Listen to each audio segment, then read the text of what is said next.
Señor, muchas gracias porque podemos estar juntos. Una vez más, te queremos dar nuestro corazón, nuestra vida, todo lo que somos, Señor, para que vos estés moldeando y dándonos la forma que vos querés, Señor. En el nombre de Jesús, háblanos y usa a Debbie, Señor, en todo lo que vayamos a escuchar. Amén. Amén. Bueno, la semana pasada habíamos empezado a ver el tema de Hebreos y tabernáculo. Tabernáculo es esa carpa que se instituyó para adorar y para que el Señor estuviera en medio del pueblo. Y Hebreos es una carta que fue escrita en el Nuevo Testamento. ¿Y por qué decimos que tiene relación entonces Hebreos y tabernáculo? Bueno, porque toma en Hebreos Éxodo, Número, Levítico y todo lo que pasó en esa época y muestra el cumplimiento de todo eso ¿en quién? En Jesús. ¿Sí? Entonces, vamos a ver qué es lo que ya teníamos, pero ahora el cumplimiento más perfecto que podía haber. Porque lo otro, lo de la carpa, era terrenal. Pero esto que va a cumplirse en el Nuevo Testamento de lo que habla Hebreo es espiritual y es eterno. Obviamente los del video no le hacemos bullying, pero va a pasar después este libro por las mesas para que ustedes puedan ver ahí unas...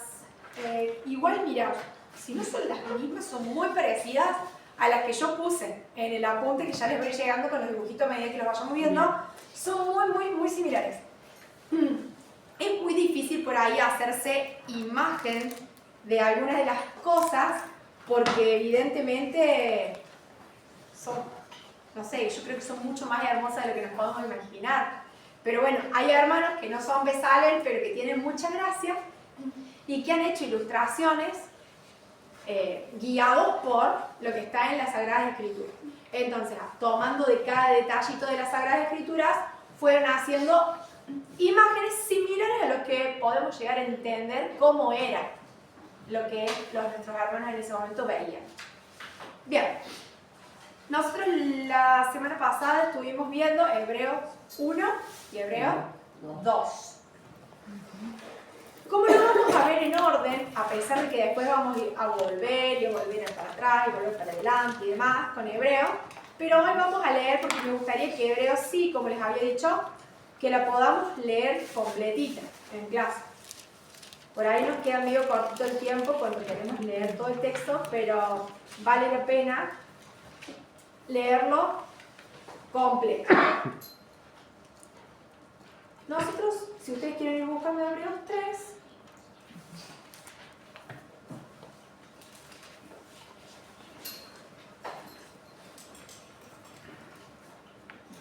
primero lo vamos a leer, vamos a hacer algunos comentarios medio pequeños y después vamos a ir avanzando en el audio. ¿Se acuerdan que en el 1 habló acerca de que Dios ya había mandado el mensaje muchas veces? Lo mandó a través de los profetas, lo mandó a través de la creación misma, además, pero el mensaje en sí llegó y se cumplió a través de su Hijo precioso. Y empezó a decir, Jesús es mejor que los ángeles. Jesús es Hijo. Es perfecto. Tiene la gloria y el carácter de Dios. Y los ángeles son servidores. Y así fue comparando en el primer capítulo la persona de Jesús, demostrando que era mucho superior a cualquier ángel. Ahora, en el 2, también nos empezó a hablar no solo de Jesús, sino también del nombre de Jesús y de lo que Jesús había hecho por nosotros,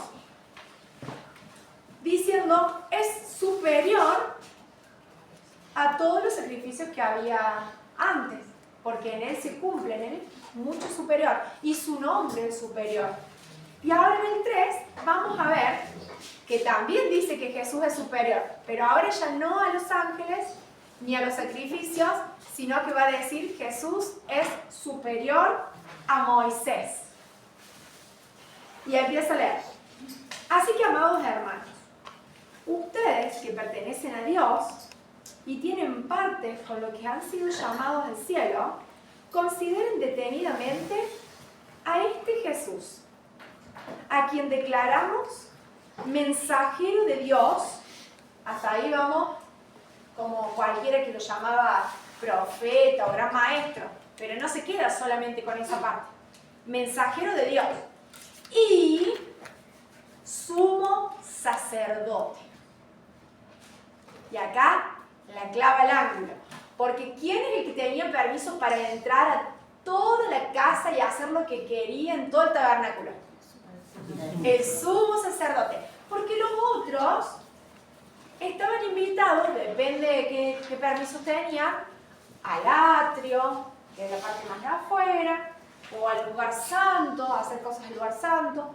Pero el que tenía permiso para recorrer toda la casa sin limitación era el sumo sacerdote. Y acá, ¿quién dice que es el sumo sacerdote? Jesús.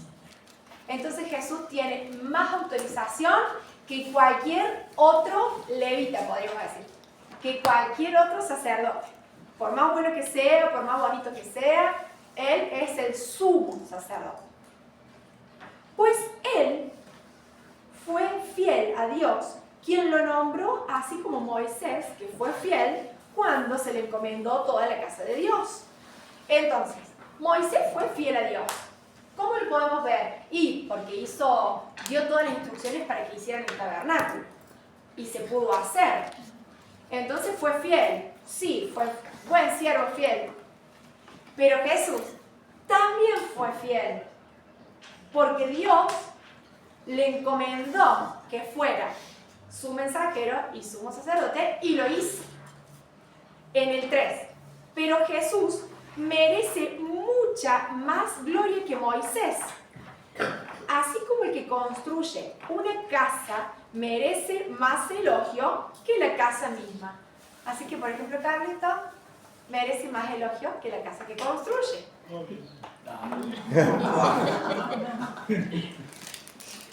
Moisés, supuestamente, siguiendo ese orden, merecería más elogio que las pieles de las cabras, o que una basa de plata, porque él dio las indicaciones. Ahora, Bezalel, que bordó las cosas y que talló ahí el oro, no sé cómo se dice tallo, trabajó el oro y el bronce y demás, merecería más gloria que el oro por sí mismo o el bronce por sí mismo. Pero Jesús está edificando una casa que no va a ser terrenal, sujeta a corrosiones, sujeta a un montón de cuestiones terrenales, porque lo que él está edificando es celestial y eterno. Seguimos, izquierda, 4. Pues cada casa tiene un constructor, pero el que construyó todo es Dios. En verdad, Moisés fue fiel como siervo en la casa de Dios. Su trabajo fue una ilustración de las verdades que Dios daría a conocer tiempo después. Pero Cristo, como hijo, está a cargo de toda la casa de Dios. Y nosotros somos la casa de Dios.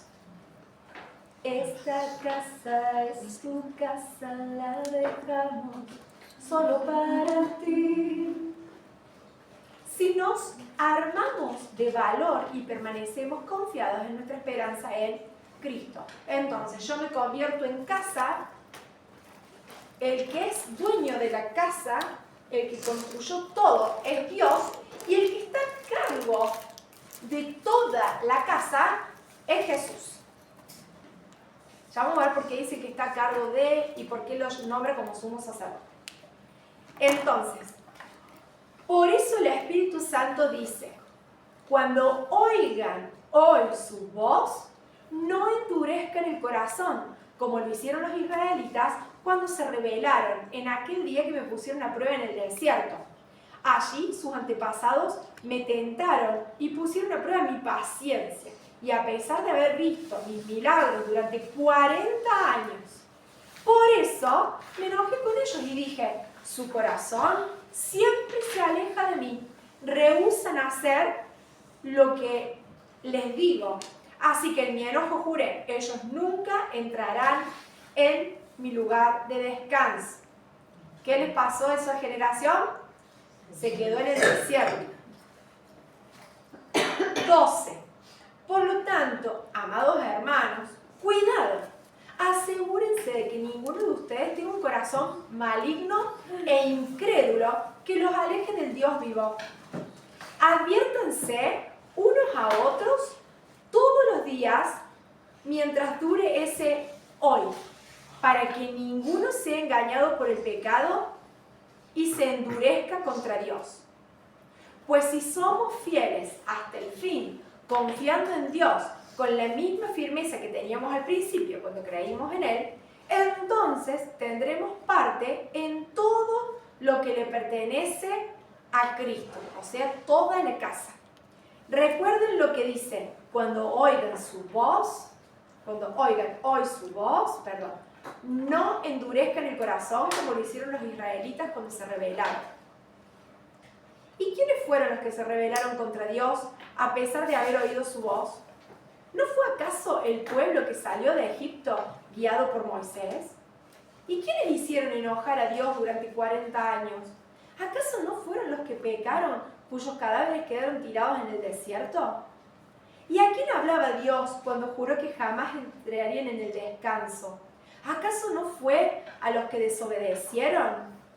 Como vemos, ellos no pudieron entrar en el descanso de Dios a causa de su incredulidad.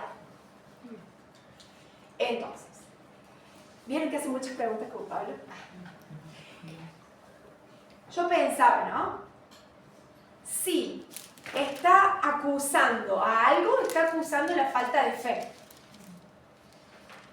Está acusando el poner la fe en otras cosas que no sean Dios y su enviado y sumo sacerdote, que es Jesús, Cristo. Ahora, ¿por qué acá lo compara con Moisés? Bueno, número uno, para todos los judíos Moisés era súper especial, porque era el que los había sacado de Egipto, o sea, es como su libertador, es una figura muy fuerte, tanto Abraham como Moisés. Moisés fue el que dio todas las directivas para que se hiciera el tabernáculo. Ahora, Moisés tenía permiso para entrar al lugar santísimo. ¿Quién era el que entraba al lugar santísimo? Aarón. Y acá está diciendo, ni siquiera Moisés, que dio todas las directivas para que se hiciera el tabernáculo, tenía la autoridad que tiene Jesús. Jesús sí puede entrar al lugar santísimo. Ni siquiera Moisés, que es tan especial para toda la nación, es superior a Jesús. Jesús es superior a Moisés.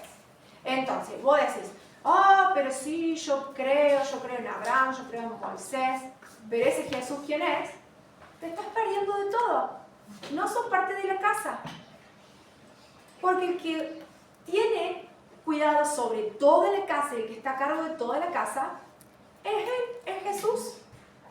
Si vos querés ser de la casa, tenés que reconocer a Jesús, porque Él es más que Moisés. Y Él es mucho superior a Moisés. Y con esto, quería que nos detuviéramos en algunos puntitos pequeños. Para empezar, nosotros en la última clase habíamos quedado en este dibujito, solamente está un poquito más grande. Imagínate, era más chiquita la letra. Tenía más para los costados, yo lo achiqué a los fines de que sea más fácil de ubicar las cosas. Bien.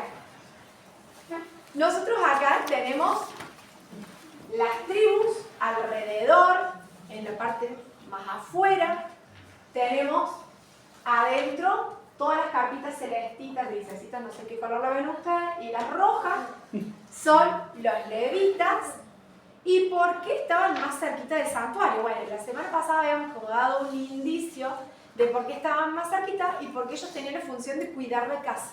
¿Sí? Entonces, si nosotros acá vamos a leer, se me bloquea, vamos a leer en el 5, dice, ¿verdad? Moisés fue fiel como siervo en la casa de Dios.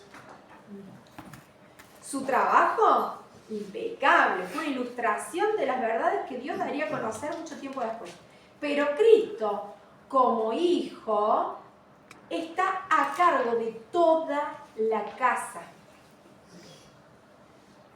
Y nosotros somos la casa. La semana pasada habíamos mencionado que hay un versículo que dice que somos templo. Ahora la casa somos cada uno de nosotros. ¿Y quién está a cargo de toda la casa? Jesús. ¿Y Jesús era de los levitas? No, era de Judá, está por allá. Entonces un levita dirá, pero ¿cómo puede estar a cargo de toda la casa? Si ese es de Judá, ese no es de Leví. Pero él es sumo sacerdote, ya vamos a ver más adelante. Va a decir sumo sacerdote según cómo, por qué y de dónde, pero hoy nos vamos a quedar con esto, que así como Dios lo envió, Dios también lo hizo el jefe, el que está a cargo de toda la casa. Y ahora usted va a elegir si quiere ser base, si quiere ser piel de cabra, si quiere ser de tejón, si quiere ser bordadito, si quiere ser un pedacito de oro, no sé. Porque cada uno de nosotros componemos la casa, ¿sí? Y Jesús es el que está a cargo de toda la casa. ¿Esos números son las personas que vivían ahí? No. De los levitas. Sí, ella está viendo solo los levitas, así que yo le respondo que sí, no. Porque también vimos otros, pero bueno, después te ve la clase por Sí. Al este, o sea, recuerden que el este era como la puerta, donde estaban las carpitas rojas. Ustedes lo van a ver en su hojita que tiene la E. Al este estaba Moisés, Aarón y los sacerdotes. Los sacerdotes eran los hijos de Aarón. Y en Números 3:38 dice, los que acampaban delante del tabernáculo al oriente, delante del tabernáculo de reunión al este, eran Moisés, Aarón y sus hijos, y sigue relatando, ¿no? Esta es la zona de entrada del tabernáculo, donde estaba, digamos, la puerta del tabernáculo. Entonces, ¿por qué ellos estaban en esa zona? Y bueno, porque eran los que entraban constantemente. O sea, hubiese sido como un poco ridículo ponerlos en el patio, el otro lado, y que se tuvieran que dar toda la vuelta, todas las veces. Creo que es una cuestión de practicidad. Aparte de eso, tenían la responsabilidad de cuidar esa puerta, porque recuerden que no podían entrar cualquiera que se le diera la gana. Tenía reglas, tenía un orden, y ellos tenían que respetar y hacer respetar ese orden para todo el pueblo, no solamente para ellos. Entonces ellos estaban ahí también por una cuestión de responsabilidad social. Por ejemplo, nosotros en los campamentos ponemos sereno. El sereno se queda en un punto estratégico que puede estar atento a todo lo que pasa. Si el sereno se encerrara en la mesa de la cocina a tomarse unos mates, no cumpliría la función de sereno, porque no estaría viendo el portón, no estaría atento si, no sé, se cruzó un animalito y se mete entre la carpa, o qué sé yo. Algo que se me ocurre que pudiera pasar. Gracias al Señor, nunca pasa nada porque Jesús es el que guarda la casa. Pero bueno, el sereno está en el medio, está ahí atento en un punto donde puede ver todo. Leví y su familia estaban en el punto donde podían ver el acceso al tabernáculo, porque tenían que cuidar el ingreso del tabernáculo. Ellos tenían la responsabilidad del sacerdocio, del altar, de presentar los holocaustos, todos los sacrificios, del servicio delante del Señor, en las afueras del tabernáculo y adentro del tabernáculo. Los otros hermanos también podían estar afuera, pero no todos podían entrar. Moisés aparte tenía una función especial como líder de Israel. Él era en ese momento como juez. Después tuvieron los jueces o los reyes. En ese momento no tenían ni jueces ni reyes y Moisés hacía como la figura de un rey o de un juez de paz, digamos. Entonces cuando había alguna situación acudían a Moisés. Si Moisés hubiese estado en la última carpa de la tribu de Zabulón, hubiese sido re complicado para todo el mundo acceder de forma fácil. Imagínense que la organización del tabernáculo es bastante parecida más fuerte, ¿eh? ¿Vieron que es todo cuadradito? Vos para donde quieras hacer algo más fuerte llegás más o menos con 8 o 10 cuadras. Bueno, ellos también, todos tenían acceso a Moisés de una forma ágil y sabiendo dónde estaba. Si se mudaba con la carpita cuando se le daba la gana, tampoco lo iban a encontrar fácil. Entonces, en la entrada del tabernáculo estaba esta familia, quienes tenían responsabilidad no solamente sacerdotal, sino también cívica. ¿Y qué relación tiene? Bueno, al este, la entrada del sacerdocio, el acceso a la presencia del Señor, el acceso a todas las cosas que tuvieran que ver con los sacrificios y demás. Al sur, ustedes tienen ahí en la hojita la S, estaban los coatitas. La familia de Coat acamparán al lado del tabernáculo hacia el sur. Y no dice muchísimo más. Entonces, los coatitas eran descendientes de Coat, de Amram, de Aarón, de Moisés, entre otras líneas. Pero acá, ojito, porque dice, Aarón y sus hijos eran sacerdotes, mientras que el resto de los coatitas eran levitas, pero no eran sacerdotes. Entonces, ¿podían entrar al lugar santo o santísimo? No, porque ellos no eran los que estaban encargados de los holocaustos, las ofrendas y demás. Y ahora vamos a ver qué es lo que hacían entonces. Esta es una de las responsabilidades más importantes, dice.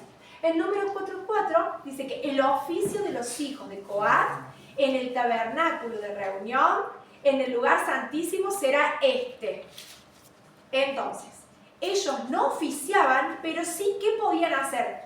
Eran los encargados de... Después vamos a ver si alcanzamos a leer todo el protocolo que tenían. Pero ellos tenían que desarmar el ambiente en donde estaban todos los utensilios y acomodarlos, envolverlos en las telas, prepararlos para que fueran trasladados. ¿Qué cosa? El arca, la mesa, el candelero, los altares, los utensilios del santuario y todo eso. Dice, hay una precisión fundamental. Los coatitas no podían tocar los objetos sagrados, pero sí, una vez que estuvieran cubiertos y listos para transportar, eran los que los podían llevar. O sea, supongamos que cambiamos la historia de David trayendo el arca. En vez que usa Tuki, mete la mano y se cae muerto, vamos a cambiar la historia y decir que hubo un levita que cubrió con esas telas especiales, que se cubría el lugar donde estaba, justamente el arca no estaba en un lugar santo, en este momento estaba en una casa particular. Pero bueno, iban y lo cubrían y lo preparaban, y estos levitas, en vez de ponerlo en una carreta, ponían sobre sus hombros. Entonces Usa, al tocar la vara en la cual estaba apoyada el arca, nunca hubiese tocado el arca. Si se hubiese, no sé, golpeado con una piedra, de última hubiese tocado la tela que cubría el arca, pero no hubiese tocado el arca. Entonces, los coatitas, si bien ellos podían entrar cuando ya estaba todo preparado en ese ambiente, en ese lugar estaba todo cubierto y demás, ellos tenían que ser protegidos y cuidados. ¿Por quién? Por los otros levitas, los hijos de Aarón y Aarón, porque ellos tenían que hacer bien su trabajo para que estos coatitas no le pasara lo de Usa, porque si no ellos podían ser exterminados en poquito tiempo. Digamos, no a propósito, no intencional, no por algo malo, sino porque tal vez sin darte cuenta, o como le pasó a Usa, por tratar de que no se cayera el arca, que no se rompiera. O sea, no fue intencional ganas de hacer algo malo, pero los hermanos de ellos tenían que hacer bien su trabajo para que a los otros no les pasara nada malo. Ahí hay un compañerismo y una hermandad re profunda. Primero, Aarón y los hijos cubrían con estas telas, que ya después vamos a ver si alcanzamos a leer, cubrían las telas, preparaban todo y los coatitas agarraban de las barras, las ponían sobre los hombros, porque no es que la ponían arriba un burrito ni nada, sobre los hombros y las transportaban. No tocarán cosa santa, no sea que mueran. Esto nos habla de algo muy profundo. Coat tenía cuidado y transporte de los objetos santos. Ellos transportaban las basas, las estacas, los precintos. No, ellos transportaban lo más precioso, lo más santo. Y estaban del lado sur. Hasta ahí estaban. Repasito. ¿Por qué es que estaban del lado sur? Bueno, a ver, no dice explícitamente en la Biblia en ningún lugar. Estaban al sur porque había menos viento y el clima era no dice nada, pero se puede suponer que estaban del lado sur, algo así medio como simbólico. Dios organizó el campamento de forma ordenada y asignó que cada clan tuviera una responsabilidad específica. Hay una responsabilidad con correspondencia práctica. Los coatitas estaban junto al tabernáculo porque su trabajo estaba directamente relacionado con los objetos sagrados. O sea, yo sé que se levanta porque nos tenemos que marchar hacia no sé qué lado, no sé cuántos kilómetros. Bien, entonces, ¿quiénes entraban primero? Los que podían entrar al lugar santo y santísimo. En el ambiente donde estaban dispuestas las cosas, las preparaban a todas las cosas. Una vez que preparaban todas esas cosas, entraban los de Coat, sacaban todas esas cosas y después tenían que empezar a desarmar el resto. Entonces, ellos también estaban bien cerquita con un acceso fácil a la puerta porque es los que tenían que entrar a desarmar todo. Y no sé, yo pienso, esto es muy humano. Yo pienso, no sé si ustedes alguna vez desarmaron una carpa, pero mientras desarmas la carpa, tenés que tener un cuidado de la bolsa de dormir, del bolsito con la ropa, de las zapatillas y todo, hasta que terminás de desarmar la carpa. Porque en algún lado tenía que estar mientras estoy tirando las telas y sacando las estacas y todo lo demás. Entonces ellos tenían una función que era cuidar de las cosas santas. Todo el tiempo que se estuvieran transportando, ellos eran los encargados. Al oeste, las películas, no. Los gersonitas. Las familias de Gersón acamparán en las espaldas, a espaldas del tabernáculo, al occidente. Entonces, en el patio y el fondo van a estar los gersonitas. La palabra hebrea aquí usada, relacionada con esta idea de detrás, como yo le digo, el patio, en la parte posterior, atrás. Y esto tiene el sentido que estaban ubicados en la parte de atrás, primero por su responsabilidad y segundo porque también para poder rodear todo el perímetro del tabernáculo, porque dijimos que si alguien tocaba el perímetro del tabernáculo sin permiso y se metía con las cosas santas, podía morir, porque el que toque algo santo, dijimos recién, morir. Entonces, ¿qué hacían estos? La responsabilidad de ellos estaba relacionada con cubiertas y cortinas. O sea, acá ya estamos terminando de desmantelar todo.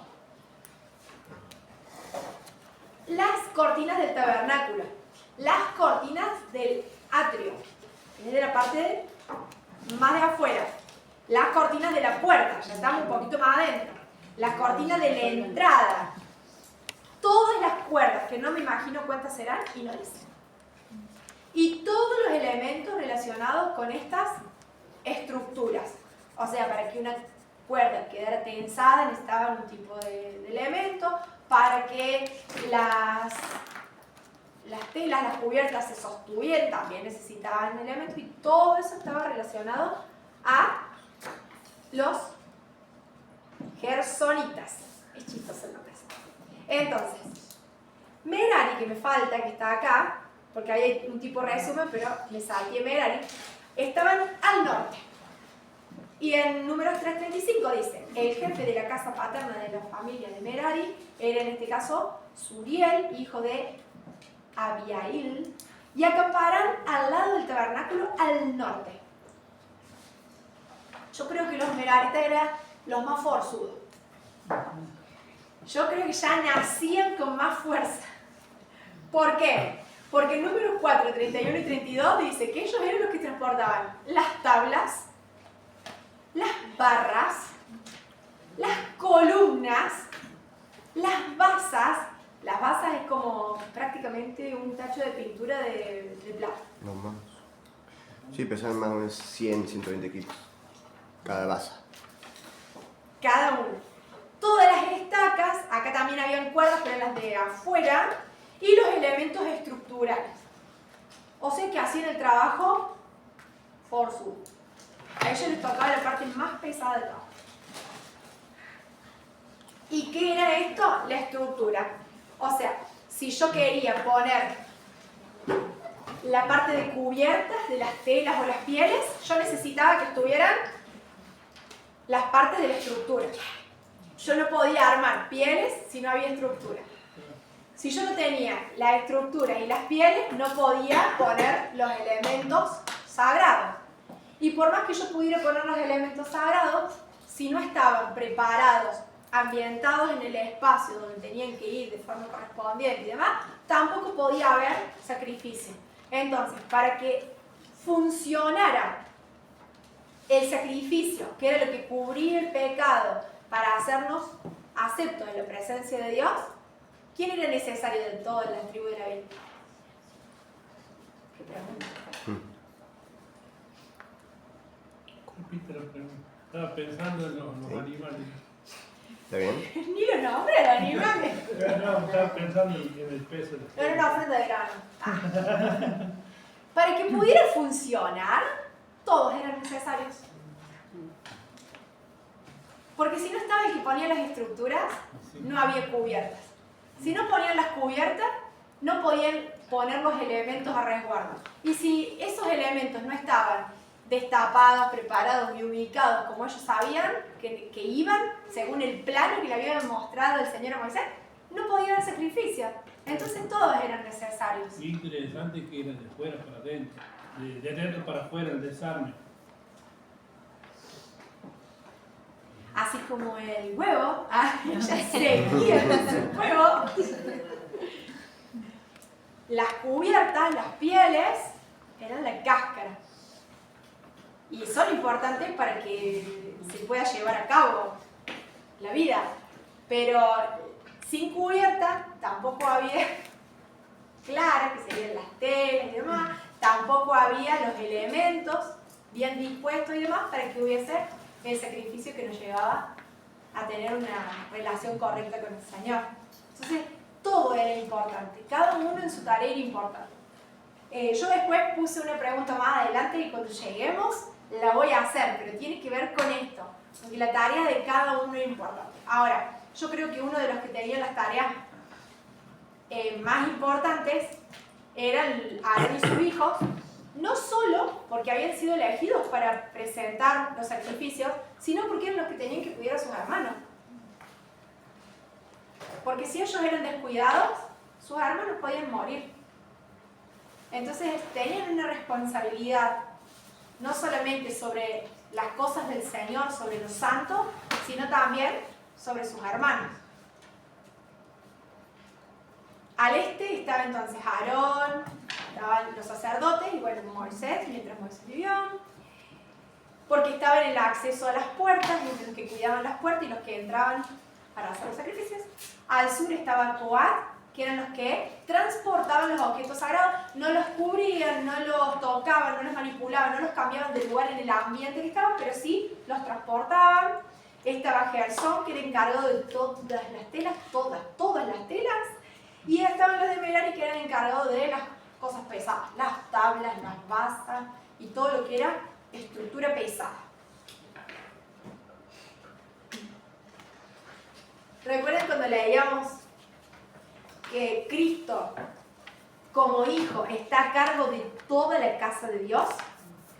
Nosotros somos la casa de Dios. Y el Señor está a cargo de nuestra cáscara,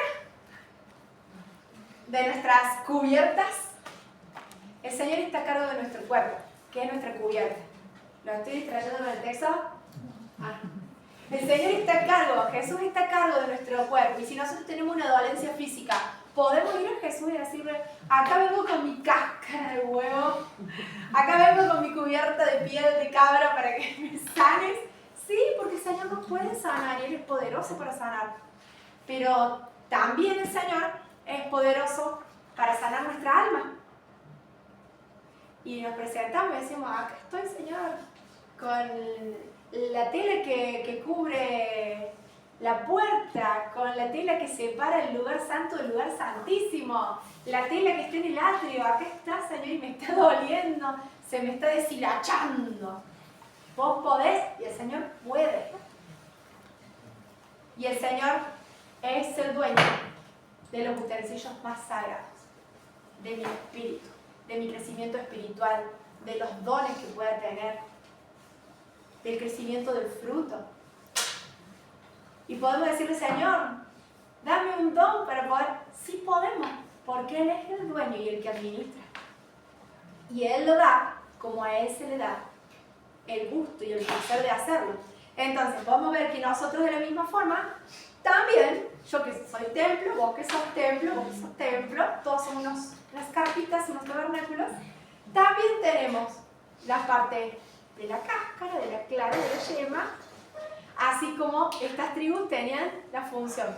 ¿Quién es el que ofició el sacrificio que me hizo acepta delante de Dios? Mi sumo sacerdote, que se llama Jesús, el Cristo. Él es mi sumo sacerdote que entra a este templo y que trabaja con todo lo santísimo. Pero para que trabaje con todo lo santísimo también tiene que haber unas telas que estén en su posición, unos elementos que estén en su lugar, tiene que haber una disposición. Y para eso tiene que haber estructura. Y lamentablemente por ahora estamos adentro de este cuerpito. Pero mientras estamos en esta estructura, el Señor nos usa. Y Él es el que oficia en nosotros todos los sacrificios más santos. El que decide, el que tiene la voluntad, es uno. Cada uno de nosotros, porque el Señor no nos obliga. Pero Él es el sumo sacerdote que puede entrar a cualquier lado. Y Él es sumo sacerdote sobre toda la casa. Entonces digo: Señor, sé sumo sacerdote de mis emociones, sé sumo sacerdote de mi mente, sé sumo sacerdote de mi cuerpo, sé sumo sacerdote de mi espíritu. ¿Y por qué Él sí tiene poder? Porque Dios le dio el poder no solo como mensajero de Dios, sino como sumo sacerdote. Volvemos al versículo 2, o el 1. Él es sumo sacerdote de nuestras vidas. ¿Y cómo se convierte en sumo? Cuando yo le digo: entra a mi corazón, te reconozco como mi Señor y mi Salvador. Yo me convierto en carpa y Él se convierte en mi sumo sacerdote. Perfecto, por supuesto. Bien, nos recuerda cositas que ya vimos. En el Antiguo Testamento no todos podían acercarse. El pueblo podía tener acceso a algunos lugares, como los que vimos, que eran los lugares alrededor. En ciertos momentos, para ciertos sacrificios, podían entrar al atrio. Los sacerdotes podían entrar al lugar santo y dejar los panes, podían entrar al lugar santo y hacer cosas, pero el que podía entrar al lugar donde estaba la presencia de Dios, donde estaba el arca, era el sumo sacerdote. Entonces, viene un hermano y me pellizca al atrio. Pero eso no me va a modificar el alma. ¿No me va a modificar la salvación? Viene un torturador especialista chino que, no sé, estudió tortura desde los 18 años y nos lleva a un lugar y nos empieza a hacer tortura mental para que nosotros, como ese misionero que vimos el año pasado en la escuela bíblica, ese misionero que hasta se había olvidado, no podía ni orar. Lo único que podía decir era el nombre de Jesús. ¿Qué le tocó? ¿Le tocó el alma? ¿Le tocó los recuerdos? ¿Le pudo tocar la salvación? No. El único que puede entrar a tocar mi salvación es mi sumo sacerdote. ¿Sí? Por más que no te pellizque, vos seguís creyendo que el sumo sacerdote es el que está a cargo de tu salvación. Entonces, algunos podían entrar solamente hasta la parte de afuera, otros un poco más adentro, pero el único que podía entrar hasta el lugar santísimo era el sumo sacerdote. Y acá en Hebreos 4:16, que ya llegamos al 4 y todavía no lo leímos, pero yo digo que vamos a volver porque se mezcla mucho.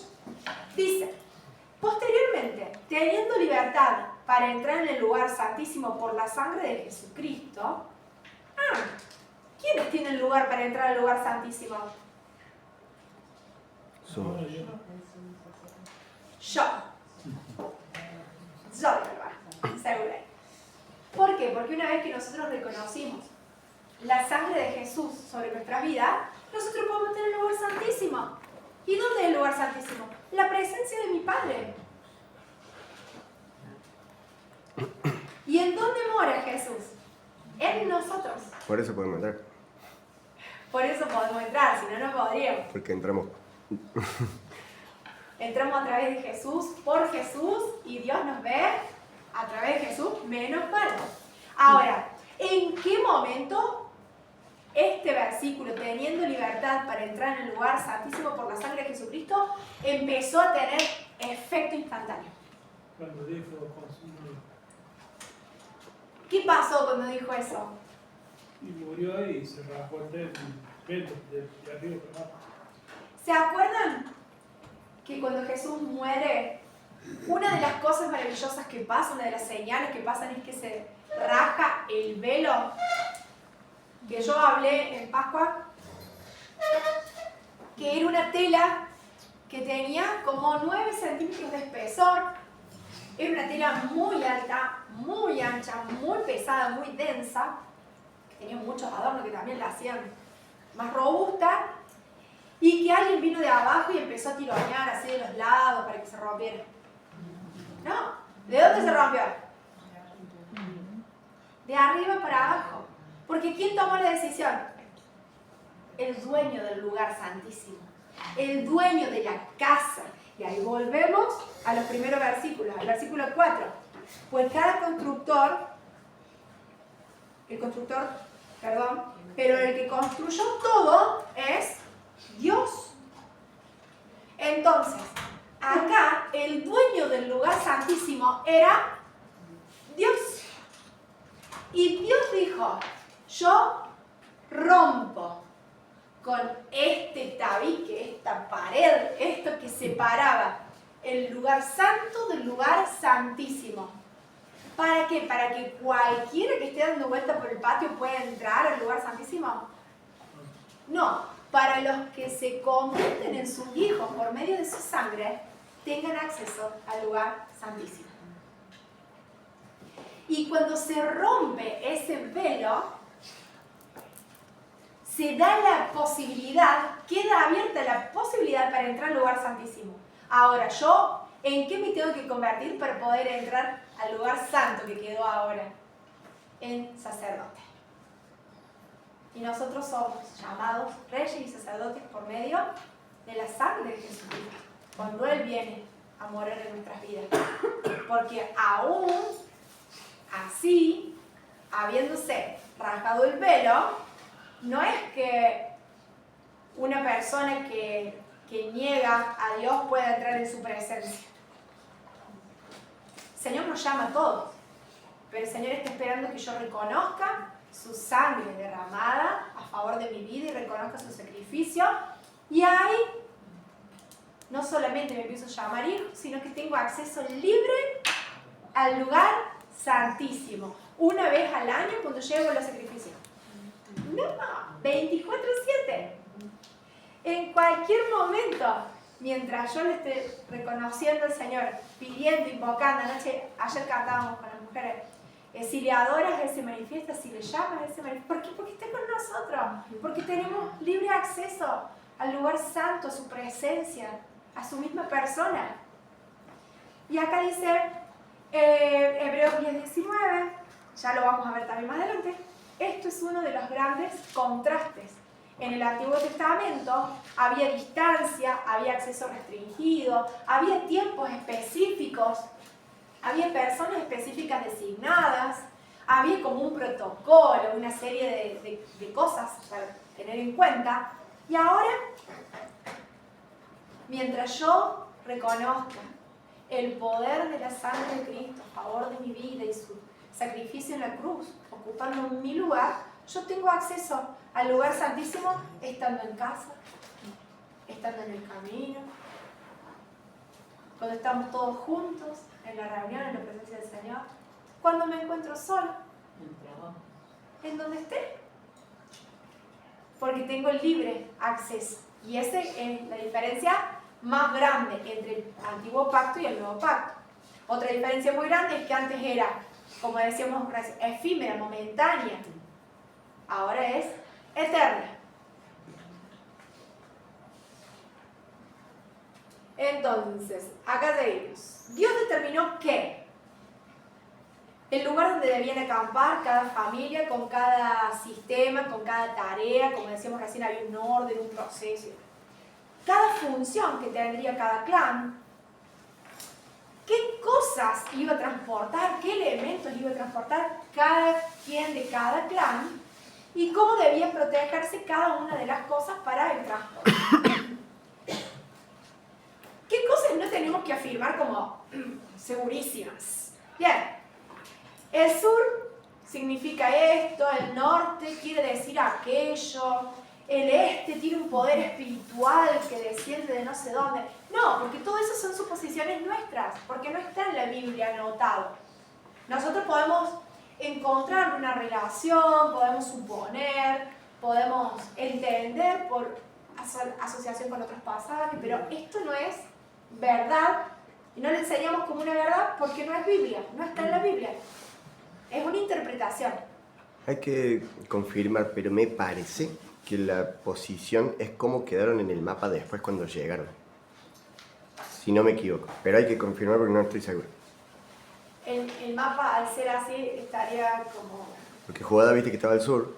Sí, tendríamos que ver cómo quedaba al estar tan estirado. Sí. Pero podríamos, eso es fácil de ver. Hay que verlo. Con un mapita es fácil de hacer. Observaciones lindas. Voy a ver si lo puedo hacer. Dios no solamente dijo construyan un tabernáculo, Dios también los organizó alrededor del tabernáculo. Es decir, habíamos dicho que el tabernáculo en ese momento significaba, representaba, simbolizaba la misma presencia de Dios en medio de su pueblo, porque Él quería estar en medio de su pueblo. Entonces, el tabernáculo era el centro de la organización social y espiritual del pueblo del Señor. ¿Ven ahí el dibujito que tienen en el mapita? Nosotros tenemos solamente el centro y todo alrededor está todo el pueblo del Señor. Entonces imagínense que todos los elementos que tienen alrededor de su mapita, la cartuchera, el celular, la Biblia, todo eso es pueblo, un montón, miles. Pero en el medio estaba lo más importante, el Señor estaba en el centro. Ahora, la carpa no era un accesorio, no estaba en una punta, no estaba apartado de la vida cotidiana, sino que estaba en el centro. Y esto, acá puse que puede ser una poderosa aplicación espiritual, como decíamos la semana pasada, que el Señor ocupe el centro en nuestras vidas, que el Señor ocupe el centro en todo lo que somos, que el Señor ocupe el centro en nuestras actividades diarias. Entonces decís, bueno, el Señor ocupa el centro de mi vida. Entonces yo a la mañana hago el devocional y después a la noche oro para acostarme, para que tenga buen descanso. Y durante todo el día, bien, gracias. Bueno, a ver, para empezar, Está bueno. Te felicito que hagas devociones por lo menos, que a la noche ores. Pero la idea del Señor era que cuando nosotros vamos caminando, ay Señor, ¿por qué calle tenía que ir? Estás constantemente hablando con el Señor y que sea constantemente un parte de todo en nosotros. Señor, tengo que decidir esto, ¿qué decido? Señor, tengo este pensamiento, sácamelo porque se me está chicharrando acá la cortina. Recuerden que eran las cubiertas, la clara se me está quemando. Señor, acá se me está rompiendo la cascarita, saname, yo voy al médico por ser obediente, pero Señor, yo creo que vos sos mi sanador. Señor, toca la mano del médico para que haga lo que tenga que hacer en la cáscara. Pero estar constantemente, que el Señor sea el centro, y después todas las otras cosas que influyen alrededor. Pero el Señor es el centro. ¿Puedo decir algo? Sí, fuerte. A mí cuando recién me entregué al Señor a los 16 años, decía, Señor, ¿cómo hacían los discípulos para saber cuándo tenían que sanar, cuándo tenían que decirle algo a la gente, cuándo tenían que decir algo? Pero, claro, después con el tiempo y cuando el Señor fue hablando en mi corazón, viví una comunión con el Espíritu Santo que ya te confundí hasta tu forma de pensar. No sé, estar hablando de él, estás diciendo Sí. vos, ¿no? Si el Señor está en el centro de todo lo que somos, el Señor organiza. Y el Señor en la antigüedad organizó el tabernáculo y organizó al pueblo. Y hoy el Señor organiza la iglesia. Cristo está en medio de nosotros, dice, si hay 2 o 3 reunidos en mi nombre. Y podemos seguir diciendo montones de versículos porque Él está en el centro, Él está en medio. Y nosotros, como creyentes, como individuos, cuando estamos en el trabajo, cuando estamos en la calle, cuando estamos solos en casa, también, porque el Espíritu Santo está dentro nuestro. Entonces seguimos viendo que el mismo efecto organizador del Señor no cambió con el tiempo. Él sigue apuntando a que el orden es cuando yo estoy en el medio, todo lo demás se acomoda a mi voluntad. Y la voluntad del Señor es buena, agradable, perfecta. Entonces en ese tiempo era el tabernáculo habitando en el medio del pueblo y hoy el Espíritu Santo habitándonos a nosotros. Pablo dice en 1 Corintios 3:16, ¿no sabéis que sois templos del Espíritu de Dios y que el Espíritu de Dios mora en vosotros? Y el 6:19 dice, vuestro cuerpo es el templo del Espíritu Santo.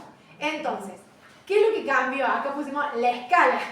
¿Por qué? Porque el tabernáculo era bien grande, ¿sí? Y Dios habitaba en medio de todo un inmenso millares de carpas. Cristo nos habita en nosotros. Dios habita en medio de su pueblo cuando está todos juntos. El creyente es templo del Espíritu Santo y el Espíritu Santo sigue queriendo ser el centro. Vamos a ir a esta parte de Hebreos 3 y después vamos a leer el 4, que ahí nos quedamos con las ganas.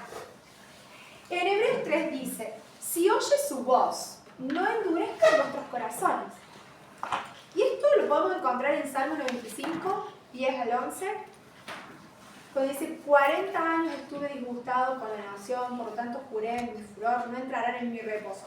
Esto el Señor también lo dice en el Pentateuco, cuando les habla acerca de el corazón tan endurecido que tenían, la falta de fe que tenían, la falta de confianza en el Señor y que lo probaban y lo sacaban de quicio una tras otra vez. Y el Señor ya, después de mucha paciencia, de muchos avisos, toma la decisión de que no entraran en la tierra prometida y que toda esa generación esperara. 1 año por cada día de desobediencia. Entonces, dice, no endurezcan vuestros corazones como la provocación aquel día en la tentación en el desierto. Y ahí hace referencia a Éxodo 17, el 1 al 7. ¿Se acuerdan Masá y Meribá? Que estaba relacionado con necesidades básicas del ser humano, pero en vez de poner el Señor como el centro, pusieron las necesidades básicas como el centro. No veo, entonces no creo, no está pasando, Dios no lo puede hacer, no lo quiere hacer por mí, y a otra cosa. en vez de confiar en que el Señor sí podía, porque el Señor ya lo había hecho. Y el Señor ya les había mostrado poder a través de ese tipo de sustento de las necesidades básicas.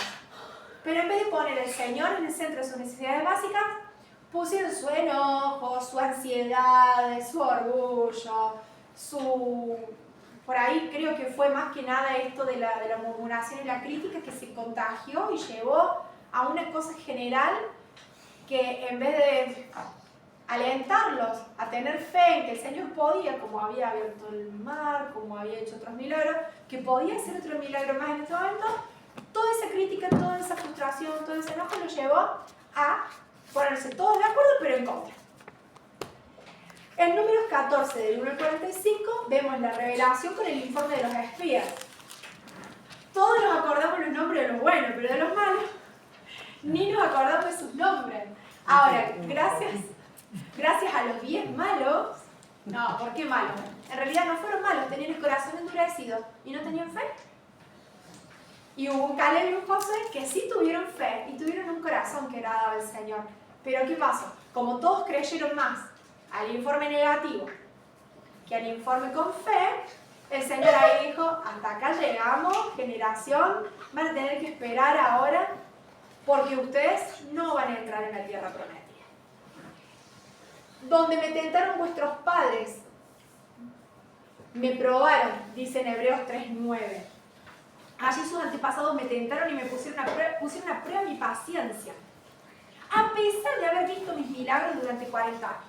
Y hoy de acá es fácil decir, ay, mira lo que creyeron, mira el informe que se creyeron estos. Pero saben que a nosotros nos podría pasar exactamente lo mismo. Yo a veces pienso, si hubiese estado en la época que Jesús vino, hubiese sido una Ana en el templo, hubiese sido una María, hubiese sido una farisea. ¿Qué? Porque no entra la duda. Porque nosotros tenemos, yo creo que hubiese sido Saulo. Porque tengo convicciones desde tan chica, tan fuertes, en donde yo crecí, con lo que yo entiendo que es amar al Señor, que yo creo que me hubiese pasado como Pablo, sí, de salir a perseguir profetas apóstatas que confunden a mi pueblo. O sea, yo a veces me pongo y digo, Señor, no le critico a Pablo porque no sé hasta qué punto, dónde me hubiese encontrado yo. Pero hoy es fácil mirar a estos 10 espías y mirar a estos que se quedaron en el desierto. Pero yo venía hablando desde el año pasado y esta semana le hablaba a Ale. En otros países nuestros hermanos están siendo perseguidos a muerte. En otros lugares como Inglaterra, esta semana llevaron preso a un chico por predicar la palabra en la vía pública. No pueden mencionar el nombre de Jesús en la vía pública en Europa, en algunos países europeos, de donde mandaron tantos misioneros para que nos hablaran a nosotros acerca de Jesús. Y nosotros, que estamos tan cómodos en Latinoamérica, a pesar de algún que otro temblor, nuestra persecución está siendo en el alma y en la mente. Y de ese enemigo que no vemos, es el enemigo que se mete por la orejita y por la nariz y pone huevitos y hace larga. Porque ese enemigo no lo vemos como el que me metió preso y yo doy gloria porque estoy preso a pesar de predicar el nombre de Jesús. Es un enemigo que come por dentro poniéndonos pensamientos que no vienen de parte del Señor. Trastocando nuestras emociones y nuestra clara de huevo para que se revolotee toda y yo empiece a creer que lo que yo siento es más grande que el poder de Dios para darme agua en el desierto. Y me hace sentir que mi emoción, que lo que yo estoy sintiendo, que esta injusticia que yo estoy sintiendo es más grande que el dolor de Pablo siendo apedreado o el dolor de Pablo siendo rechazado por sus hermanos judíos que no lo quisieron escuchar. Y yo pienso que mi dolor es tan grande como el de Pablo. Pero no es que nosotros seamos unos tontos, que somos una generación mala. No, a ellos les pasó que por no creer, por estar cansados, por estar agobiados, por estar tanto tiempo en el desierto mirando granitos de arena, se les endureció el corazón. Y nosotros hoy corremos el mismo riesgo. Por eso el Señor nos pone en hebreo, que no se les endurezca el corazón. tengan cuidado que no se les endurezca el corazón. Y nos da un ejemplo, otro ejemplo, otro ejemplo. Cita Biblia, cita historia real, cita lo que le pasó a otros para que tengamos testimonio. Pero nosotros podemos ir pensando a medida que leemos y el Espíritu Santo nos revela lo que nos está pasando hoy a nosotros. Porque el Espíritu Santo revela. Moisés lo veía bien porque él ora y dice, Señor, este pueblo lo endura, si vos no vas conmigo, yo no voy. Yo no voy. Entonces, ¿qué le pasaba a este pueblo? Cuestionaba la presencia de Dios, cuestionaba el poder de Dios. Y decía, no, ¿quién es Dios? Que no, decía, no vamos a morir de sed. No decía, hey, ¿dónde está Dios? Que no sé, no, decía, me voy a morir de sed. Porque hoy nadie dice, ay, no sé si Dios está, pero es, ay, es que no siento. Ay, es que no tengo ganas de leer. Y no estoy cuestionando la Biblia, pero no la leo. No estoy cuestionando el poder de Dios, pero no oro. No estoy cuestionando que el Señor habite en medio de su pueblo, pero me quejo de su pueblo todo el tiempo. Y critico a su pueblo todo el tiempo. ¿No soy igual que el pueblo que se quedó en el desierto al final? Y acá le dice, no sean como los que se quedaron. No sean como los que tenían el corazón duro. Ustedes no tengan el corazón duro. Dice, el pueblo tenía el tabernáculo, la presencia de Dios, y aún así dudaba. Nosotros hoy tenemos el Espíritu Santo con nosotros, no dudemos. Nosotros tenemos todavía más contra, porque el mismo Espíritu Santo nos habita a cada uno, todo el tiempo. Ellos podían ver la presencia de Dios así en la nube a lo lejos. Nosotros lo tenemos adentro nuestro. Y es más lindo. Obvio que es más lindo. Cuando venga María, que estemos allá en la resurrección, Miriam, los que le dicen Miriam, la hermana de Moisés, va a decir, ¡ay, ustedes que hablaban de mí, que yo era la chismosa! Vos tenías el Espíritu Santo adentro, yo no. ¿Cuántos que se van a levantar a decirnos, y vos tenías el Espíritu Santo y no hacías caso? No, espero que nos reciban con los brazos abiertos. El otro día vi como si fuera una historieta de que alguien llegaba al cielo y le decía, vos de qué época sos, de tal época, y vos del 2020 y algo, ¿no? Vos estuviste en la época de del boom de las redes sociales, me imagino que le habrás predicado a todo el mundo y que llegaste a lugares inaccesibles, qué sé yo. Y el otro pensando, solamente compartí un gatito, ¿viste? Sigue diciendo ahí, bueno, por lo tanto, amado, cuidado, el 12, ¿no? Asegúrense de que ninguno tenga un corazón maligno e incrédulo. Adviértanse unos a otros todos los días mientras dure ese hoy, para que ninguno sea engañado por el pecado y se endurezca contra Dios. Yo no me endurezco contra mi mamá cuando le digo, ay, vos porque orás y todo fe. Yo no me endurezco contra mi hermano cuando mi hermano me está diciendo, me parece que tendrías que orar más. ¿Con quién me estoy endureciendo? ¿Contra Dios? El Señor muchas veces nos manda el mensaje a través de la madre, del hermano, de una prédica. ¿Con quién me estoy endureciendo en la vida? Contra el Señor. Dice, adviértanse unos a otros todos los días. En Deuteronomio 6, que es un versículo hermoso, que creo que lo salvo de memoria, el Señor le manda al pueblo que debía enseñar continuamente los mandamientos cuando se levantaran, cuando estuvieran por la calle, que les pusieran en los marcos de la puerta, al levantarse. ¿Por qué? Porque él quería que continuamente fuera el centro. La palabra debía permanecer continuamente delante del pueblo. ¿Para qué? Para recordarse el uno al otro el poder de Dios y que no endurecieran los corazones. Que no fuéramos duros. Y acá, antes de la palabra dura, dice otra que en esta versión me parece como medio fuerte. Me encanta porque es muy fuerte. Dice, adviértanse unos a otros, de no tener un corazón maligno e incrédulo. ¿Cómo se pone mi corazón cuando está en falta de fe? Malo. Malo, no lo digo yo, lo dice la Biblia. Entonces dice, adviértanse unos a otros. Pues si somos fieles hasta el fin, confiando en Dios, la misma firmeza que teníamos al principio cuando creímos en Él, entonces tendremos parte en todo lo que pertenece a Cristo.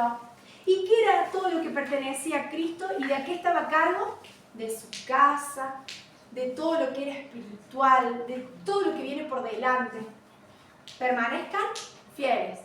Un poquito, no, dice hasta el fin. Hasta el fin. Señor, no estoy pudiendo permanecer, porque el prójimo no ayuda. No estoy pudiendo permanecer. ¿Quieren permanecer hasta el fin? Están los 10 espías que me tiran ahí en contra la pelota. Permanecer firme hasta el fin, no te endurezcas.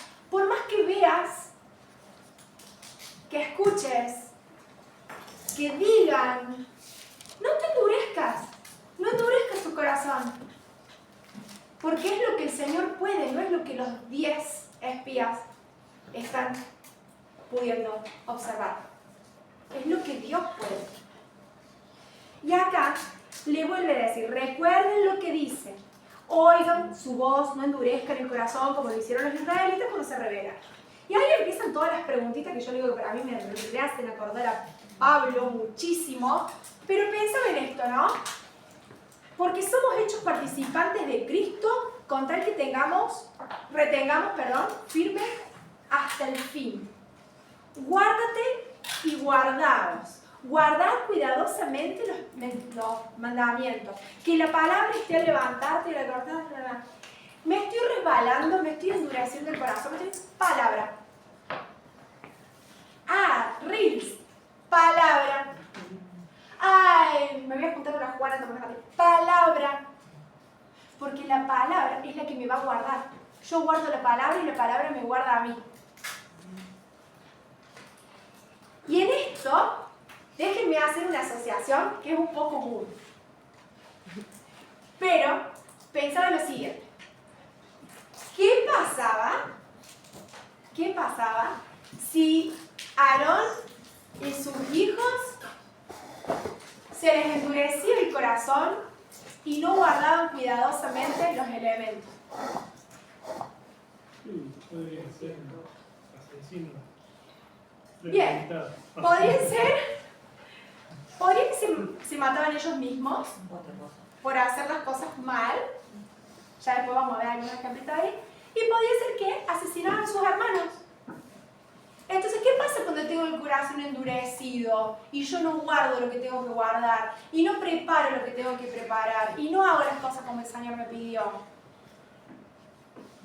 Me convierto como los 10 espías. ¿Saben que los 10 espías mataron una generación completa? Sí. Y eran seleccionados. Esos 10 espías prácticamente hoy podrían haber estado siendo juzgados por la ONU. Homicidio involuntario. Porque cuando yo endurezco mi corazón, yo mato al otro también. Por eso el Señor dice, díganse unos a otros todos los días. Adviértanse unos a otros todos los días. Todos los días. Y si hoy no me advirtió nadie, bueno, me advierto sola, porque para eso tengo palabra, guardo palabra y me advierto. Y me digo a mí misma. Nosotros podemos encontrar referencias de esto en Salmo 95, en Números 14. No los vamos a leer todos porque no voy a llegar, son y 10. Me falta un capítulo entero. Y quería mostrarles unas imágenes. Pero bueno, vamos a leer el 4.1, vamos a desarrollar el 4.1 y si el Señor quiere alcanzamos a ver un poquito de imagen. ¿Por qué? Sí, que el Señor nos sale todo. Sí. Estamos todos. ¿Por qué el Señor dice adviértanse y demás? Porque el Señor dice de tal manera amó Dios al mundo que envió a su Hijo. Todo aquel. Él quería que todos tuvieran acceso, que todos tuvieran un corazón dispuesto, que todos pudieran entrar. ¿Quiénes no pudieran entrar? Los que endurecieron su corazón se la perdieron. Entonces él quería que todos pudieran. En el 4, vamos a decir, todavía sigue vigente la promesa que hizo Dios de entrar en su descanso. Por lo tanto, debemos temblar de miedo ante la idea de que alguno de ustedes no llegue a alcanzarlo. ¿Qué quería? Que todos lo alcanzaran. ¿Y qué le provocaba, o qué decía que deberíamos tener si alguno no alcanzaba? Temblar de miedo. Dolor. ¿Qué deberían haber tenido los 10 espías? Temor del Señor. Un corazón blando. Y hubiese sido distinta la historia. Y no lo alcanzaron. Y no pudieron entrar en el descanso. Pero el Señor, ¿qué dice? Que nosotros deberíamos temblar de miedo. No se refiere a que tengamos pánico, sino ese temor reverente de decir, ¿sabes? Mi prima se está perdiendo. A mi abuela no le pude predicar de Cristo. Le prediqué y todavía no acepta, Señor, de rodillas. Te pido que acepte, que tenga el corazón blando, que te dé lugar para que también lo alcance. Seguimos un poquito. Pues esta buena noticia del descanso que Dios ha preparado se nos ha anunciado tanto a ellos como a nosotros. Pero a ellos no les sirvió de nada porque no tuvieron la fe de los que escucharon a Dios. Pues solo los que creemos podemos entrar en su descanso. Por cuanto los demás se les dijo, en mi enojo juré, ellos nunca entrarán en mi lugar de descanso. Si hacemos referencia a la vida eterna, en vez de a la tierra prometida, ¿quiénes vamos a entrar en la vida eterna? Los que le dimos lugar al Señor y le dijimos, somos tuyos, pero si yo no acepto y endurezco mi corazón, no voy a entrar a ese lugar que está preparado mi Señor. Si bien el descanso está preparado desde que Él hizo el mundo, sabemos que está preparado debido al pasaje en las Escrituras que menciona el séptimo día. En el séptimo día, Dios descansó de todo su trabajo. Pero en otro pasaje, Dios dijo, nunca entrarán en mi lugar de descanso. O sea que el Señor viene mencionando este lugar de descanso. Así que el descanso de Dios está disponible para que la gente entre. Pero los primeros en oír esta buena noticia no entraron porque desobedecieron a Dios. Entonces Dios fijó otro tiempo para entrar en su descanso. Y ese tiempo es hoy. Palabra que se repite por tercera vez. Lo anunció mucho más tarde por medio de David. En las palabras que ya se han citado, cuando oigan su voz, no endurezcan su corazón. Ahora bien, si Josué hubiera logrado darles ese descanso, Dios no habría hablado de otro día de descanso que aún está por venir. El Señor les habló de un día de descanso, algunos lo aceptaron, creyeron en el informe, no endurecieron su corazón y entraron en lo que llamamos la tierra prometida, donde tuvieron su propio lugar. Y por eso dice, si Josué, al darles esa tierra, ya les hubiese dado el descanso este del que hablaba Dios, ¿por qué seguiría mencionando otro descanso? Porque David está mucho después. Entonces quiere decir que hay otro descanso más. Así que todavía hay un descanso especial en espera para el pueblo de Dios. Amén. Pues todos los que han entrado en el descanso de Dios han descansado de su trabajo, tal como Dios descansó del suyo después de haber creado el mundo. Entonces, hagamos todo lo posible por entrar en ese descanso. Pero si desobedecemos a Dios, como lo hizo el pueblo de Israel, caeremos. Pues la palabra de Dios es viva y poderosa. Es más cortante que cualquier espada de 2 filos, penetra en el alma y el espíritu, entre la articulación y la médula del hueso. Es un poquito distinta de la Reina Valera, ya lo sé. Deja al descubierto nuestros pensamientos y deseos más íntimos. No hay nada en toda la creación que esté oculto a Dios. Todo está desnudo y expuesto ante sus ojos. y es a Él a quien rendimos cuenta. ¿Por qué rendimos cuenta? Porque Él es el que está a cargo de toda la casa. Y nosotros somos su casa. Y acá ustedes vienen diciendo, pero miren que los que no creyeron y endurecieron su corazón no entraron, pero los que sí creyeron y tuvieron corazón conforme al Señor, entraron en el descanso y descansaron. Pero hay un descanso todavía, el cual estamos anhelando, el cual esperamos y demás, porque toda la palabra... ¿Ah? ¿Por qué saltaste con toda la palabra? ¿Quién nos guardaba? La palabra. Si mi corazón está endurecido, ¿quién me lo va a ablandar? La palabra. Si me estoy resbalando, ¿quién me va a guardar? La palabra. ¿Quién me va a dar luz acerca de lo que realmente Dios tiene preparado? La palabra. Por eso también lo que cita constantemente no es imaginación propia, cosas lindas que se le pudieran haber ocurrido, sino todo el tiempo está citando palabra. Está citando Moisés, está citando David, está citando el Antiguo Testamento, está citando Josué, está contando de lo que Josué pasó, de lo que... ¿Por qué? Porque está citando palabra, palabra. Yo creo que guardaba banda de palabras, porque todo el tiempo vemos correlación con otros libros en todos los versículos. Algunos son completamente igualitos y otros está contando lo que pasó en otro versículo, pero de cada versículo de Hebreos nosotros podemos asociar con un versículo de otra parte de la Biblia. Y es el libro del Nuevo Testamento, esto no se lo dije en la primera clase, es el libro del Nuevo Testamento que más cita al Antiguo Testamento. No hay otro libro que cite tanto el Antiguo Testamento como Hebreos. Y en el 4.1 empezamos diciendo: temamos pues, no sea que permaneciendo aún las promesas de entrar en un reposo o en un descanso, alguno de nosotros parezca no haberlo alcanzado. ¿Cuándo no íbamos a entrar en el reposo? Y cuando nuestro corazón estuviera endurecido y lejos del Señor. Tenemos ahí referencia con salmos y con números. En el 2, porque también a nosotros se nos ha anunciado la buena nueva como a ellos. O sea, el Señor a ellos les había prometido una tierra. Cuando ya estaban a punto de entrar a la tierra, los espíritus dijeron, no hay tierra, y les creyeron. El Señor nos dice, ustedes tienen salvación, tienen vida eterna. Viene alguien ahora diciendo, no, Jesús ya vino y todos ustedes se quedaron, ay, me quedé y no tengo eternidad ahora. Ah, no, parece muy grande eso. ¿Quién se va a creer eso?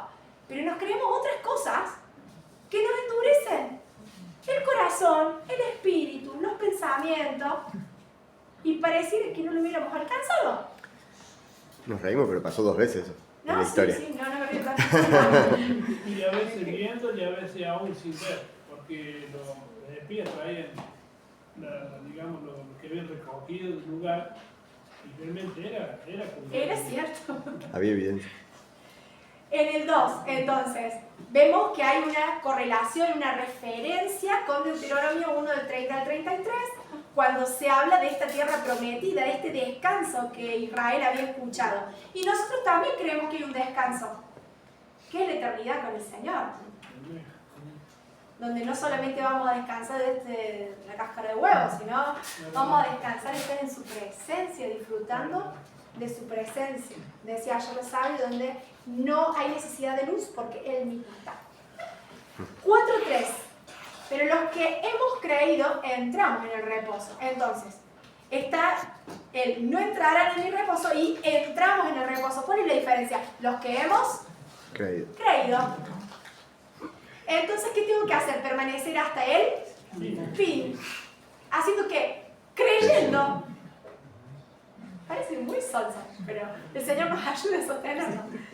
Ahí de nuevo podemos hacer referencia con Hebreos 4.4 y con Salmos 95. El 4.5 dice, nuevamente no entrarán en mi reposo, y hace referencia al 3, al 95, al 4.6. Por lo tanto, puesto que falta que algunos entren en él. Y ahí comienza un razonamiento importante. ¿Qué hubiera pasado si los 10 espías? ¿Qué hubiera pasado si Josué? sería otra la historia, ¿no? En Hebreos 4:7 dice, otra vez termina un día, hoy. Si oyeres hoy su voz, Salmo 95. Todo el tiempo va haciendo referencia con el Salmo 95.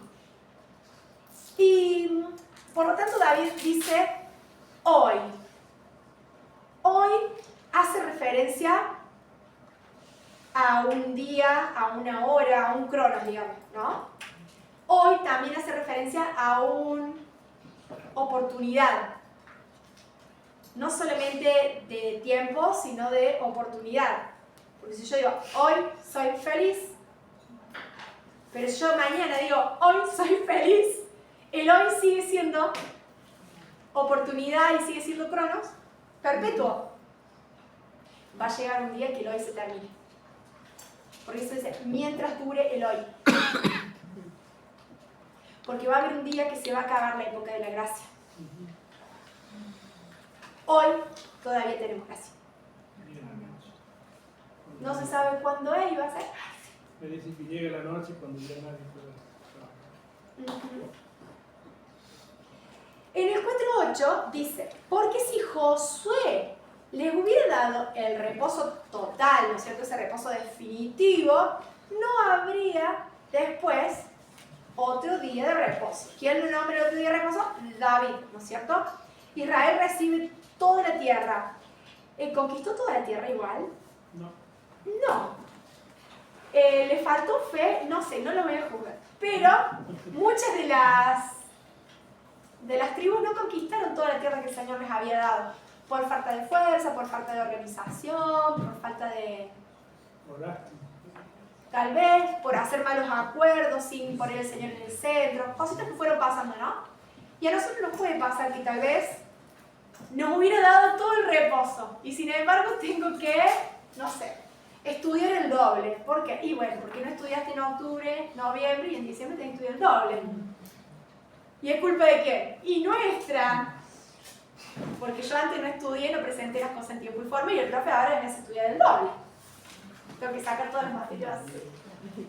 El ser humano a veces se mete en cosas que son propias, como le pasó a las tribus. Hicieron acuerdos que no tendrían que haber hecho, dejaron a algunos pueblos en vez de matarlos por completo y después tuvieron que convivir con esas consecuencias.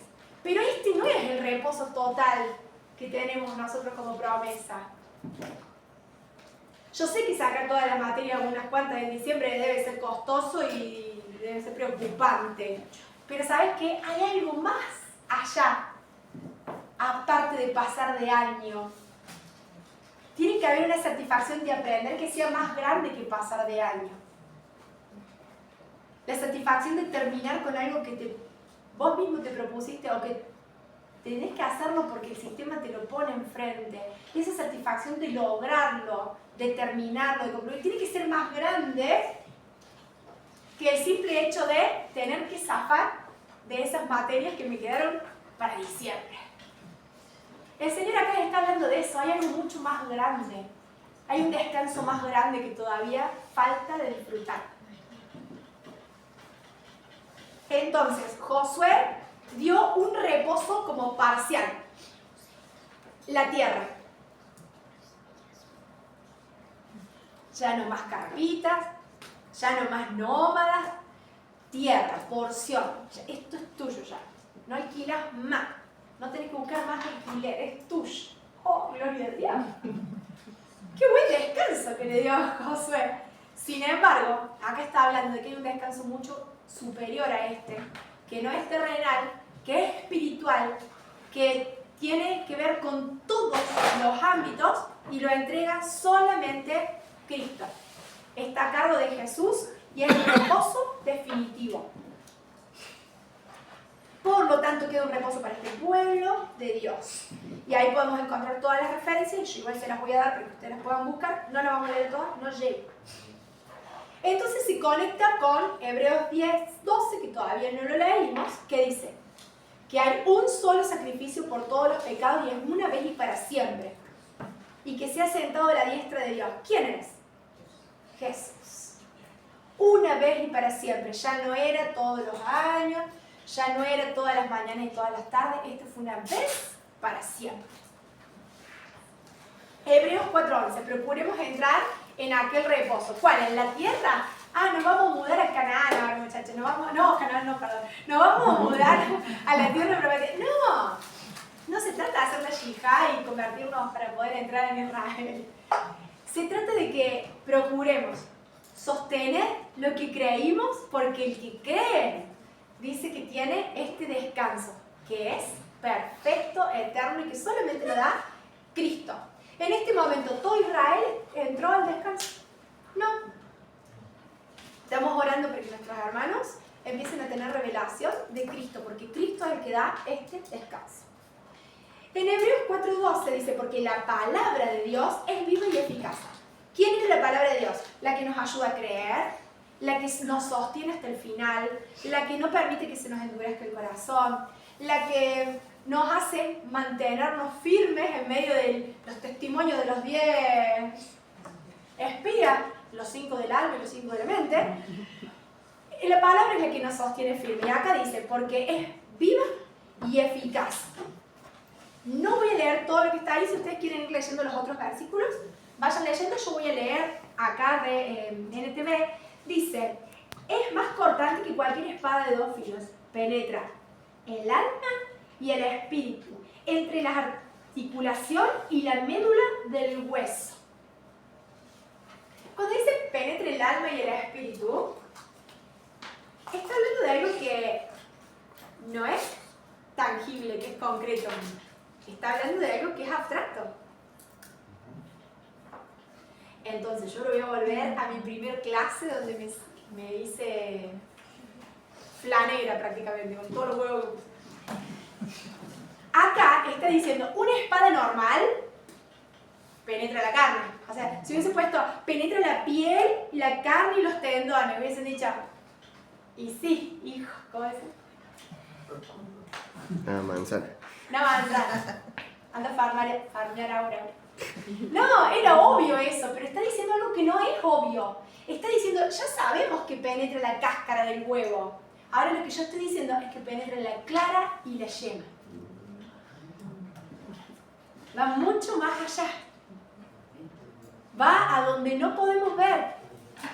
¿A dónde va? A donde podía entrar el sumo sacerdote. Entonces, la palabra de Dios puede entrar y trabajar donde solamente el sumo sacerdote puede entrar y trabajar. Porque ¿quién le inspiró? El Espíritu Santo. Por eso es que puede entrar y trabajar. Por eso acá salta así como de la nada con la palabra. Y la palabra es aquella que puede transformar, cambiar, tocar, sostener y demás, todo lo que quieran poner, nuestra alma, nuestro espíritu, nuestra mente y todo lo que una espada normal no podría. Por eso estoy diciendo cosas que no son normales, cosas que son atípicas, porque no hay nada en toda la creación que esté oculto a Dios. ¿Qué le voy a ocultar? ¿Mis sentimientos a Dios? No. ¿Qué le voy a ocultar? ¿Mis pensamientos? No. ¿Le voy a ocultar mi falta de fe y mi incredulidad? No, no puedo. Y de repente podríamos pensar, le voy a ocultar una manzana. Está hablando de lo que nadie puede ver. Yo le puedo ocultar a un otro, pero no a Dios. A Él nada le puedo ocultar. Nada que haya sido creado, que haya sido inventado, fabricado, no puede ocultarle nada, absolutamente nada a Dios. No hay cosa creada que en la que no sea manifiesta en su presencia. Cuando dice sea manifiesta es como esto, no sea mostrada, sea vista, sea percibida por Dios. Ahí podemos ver también Salmo 139, Proverbios 15, Jeremías 23, 24. En el 4.14 dice, teniendo, y ahí ya pasamos a la última parte. A ver si llego. ¿Qué llego? Vamos. Por lo tanto, ya que tenemos un gran sumo sacerdote, ¿quién era? Muy bien. ¿En qué versículo estaba? Ah, yo no. 3, 3.1, no, sí, 3.1. En el 3.1 dice que el Señor era el mensajero y sumo sacerdote. Entonces acá dice, ya que tenemos un gran sumo, no cualquiera, un gran sumo sacerdote, que entró al lugar santísimo. No, ¿qué dice? Que entró en el cielo. Que entró en el cielo. No entró en la carpa terrenal, en un lugar físico, creado a semejanza de algo que estaba en los cielos. Entró en el cielo. El Hijo de nuestro Dios.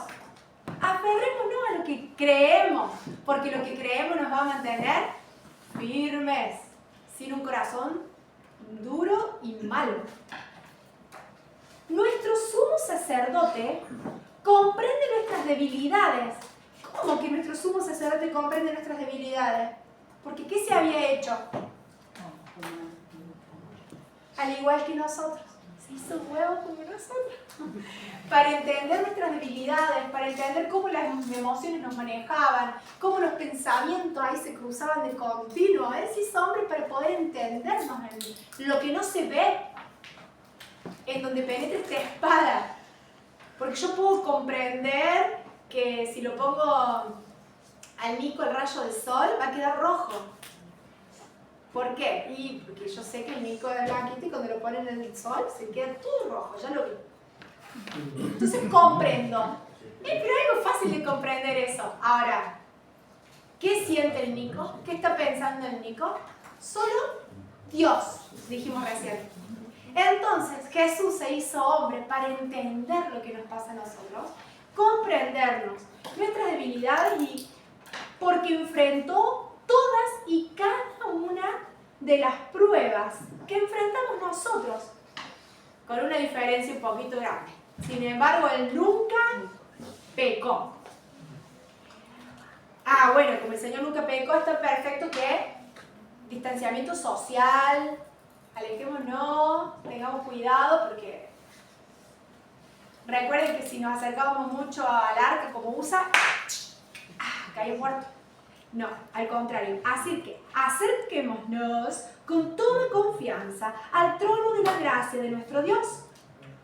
¿Por qué? Porque allí vamos a recibir su misericordia. Encontraremos la gracia que nos ayuda cuando más la necesitamos. Este sumo sacerdote no salió con el dedito, como tal vez, ay, yo pequé, salió todo hermoso. Al contrario, él vino para ver lo que nosotros sentíamos, lo que nosotros hacíamos, lo que nosotros nos pasaba por dentro y como nos entiende, nos tiene misericordia, nos tiene compasión. Y le dice, vengan, acérquense, que hay gracia, hay regalo, hay favor. No hay juicio, no hay condena, hay favor, hay gracia, hay bendición. Para recibir misericordia. Bueno, pero esa misericordia y esa gracia es para cuando tenemos el corazón blandito, estamos llenos de palabra, fortalecidos, alegres, llenos de gozo. Dice, Él los ayudará cuando más lo necesitemos. Cuando más se me esté endureciendo el corazón, corro rápido al trono de la gracia, a encontrarme con mi sumo sacerdote. Cuando vienen los espías a tirarme los 10 malas noticias, los reportes de las noticias, rápido corro al trono de la gracia a pedir misericordia a mi sumo sacerdote, porque Él me ayudará cuando más lo necesite. No cuando esté perfecto, cuando más lo necesite, porque Él pasó por todas, pero las superó a todas. Entonces nos va a ayudar a que nosotros las superemos. Dice, teniendo un gran sumo sacerdote que traspasó los cielos. Los otros sumos sacerdotes entraban atrás del velo. Jesús fue hasta el cielo. Y ahí podemos ver los versículos que tienen que ver con la realidad del tabernáculo directa, como en Éxodo, Levítico. Cristo es superior. ¿A quién? A cualquier sumo sacerdote, a Moisés, a los ángeles y a cualquier mensajero que pueda haber mandado Dios en algún momento. O sea, hasta ahora le viene ganando todo. Yo creo que le va a ganar todo. Me parece, no sé. No me quiero adelantar, dijo. Me contaron. Entonces, Aarón entró al lugar santísimo terrenal. Cristo a los cielos. O sea, mucho más especial, pero más eterno, más perfecto, más santo, más todo lo que se les puede ir ocurriendo. Porque no tenemos un sumo sacerdote común y corriente, vamos a decir, sino tenemos un sumo sacerdote que es perfecto, que es completo. El sumo sacerdote llevaba a Israel sobre sus hombros. El Señor llevó a toda la humanidad, para todo aquel que crea. Dice que cargó sobre sus hombros nuestros pecados. Llevaba el sacerdote, por ejemplo Aarón, llevaba los nombres de las tribus en su corazón. El Señor llevó nuestros nombres en su corazón. Y él conocía y sabía que ahí en la cruz estaba ocupando lugar de David, lugar de Cata. Y sabía qué Cata era, qué Abby era, sabía todo de nosotros. Él nos llevó en su corazón. Dice, se compadece de nuestras debilidades y vive para interceder por nosotros. Ahí le podemos agregar, delante del Padre, porque está en los lugares celestiales. No está intercediendo delante de ningún tribunal humano, delante del Padre. Se conecta directamente. Obviamente que ya vamos a llegar a Hebreos 7, pero acá estamos hablando de, no es que tiene que mandar un mensaje, la presencia. Aparte, habíamos dicho que ese sumo sacerdote tenía el carácter de Dios, la gloria de Dios. Tenemos una conexión preciosa, directa con Él, sin necesitar ningún tipo de lugar especial, ningún tipo de accesorio especial, solamente con proclamar su nombre, que es sobre todo nombre, que ya habíamos dicho que era un nombre precioso. Sobre todo nombre, ya con eso estamos en la misma presencia. Porque ahora tenemos acceso directo. Y acá vamos a poner primero. El levita tenía estos privilegios, ¿no? Estaba cerca del tabernáculo, que significaba la presencia de Dios. Nosotros tenemos el Espíritu Santo.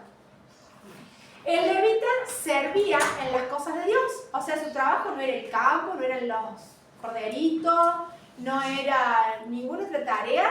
Su tarea era servir al Señor. Conocía todas las instrucciones de Dios para él, para dejárselas a sus descendientes, para que ellos pudieran seguir haciendo esas tareas, y también para enseñar al pueblo. No, este perímetro no se tiene que acercar, la ofrenda la tenés que traer así, el corderito tiene que ser así. Ellos tenían que instruir. Nosotros tenemos la palabra en donde están todas las instrucciones y dice que es eficaz. Ahora, el levita podía estar cerca del tabernáculo, podía servir en las cosas de Dios, podía conocer todas las instrucciones de Dios, pero necesitaba algo. Un corazón sensible a Dios. Y tenía que cuidarse de no endurecer su corazón para que su corazón no se pusiera malo, como decía en la versión de TV. Nosotros tenemos el Espíritu Santo, servimos al Señor, tenemos a disposición la palabra, estudiamos la palabra. Ahora tenemos que cuidar algo más, que nuestro corazón esté siempre sensible al Señor, que no se endurezca. Yo ahí les había puesto unos ejemplos, no los vamos a ver, pero algunos levitas que endurecieron su corazón. Coré, yo no estoy de acuerdo, ¿por qué ellos sí y yo no? Dios debería hacerlo de otra forma. El líder eligió mal, el pastor eligió mal, mis papás eligieron mal. Me rebelo contra lo que Dios estableció, no me gusta lo que Dios dijo. Nadab y Abiú fueron creativos para mal. Inventaron sus propias reglas y las quisieron imponer y así. Algunos, ¿no? Con algunas características o algunas situaciones de corazones endurecidos, corazones que no quisieron respetar lo que el Señor había establecido, lo que el Señor había propuesto, lo que el Señor estaba llamando o haciendo arder en los corazones. Y ahora sí, llegué. No me digas que no llegué. Miren, me falta un poquito, ¿no? No fue para No, aquí todo esto lo van a ver después. Pensaba cuando hablabas mucho que mencionaba la palabra. Sí. Y bueno, tiene mucho que ver con la misma presencia de Dios, ¿cierto? Juan 1.1, en el principio era la palabra, y la palabra ya estaba con Dios, dice la versión esta, y la palabra es Dios, era Dios.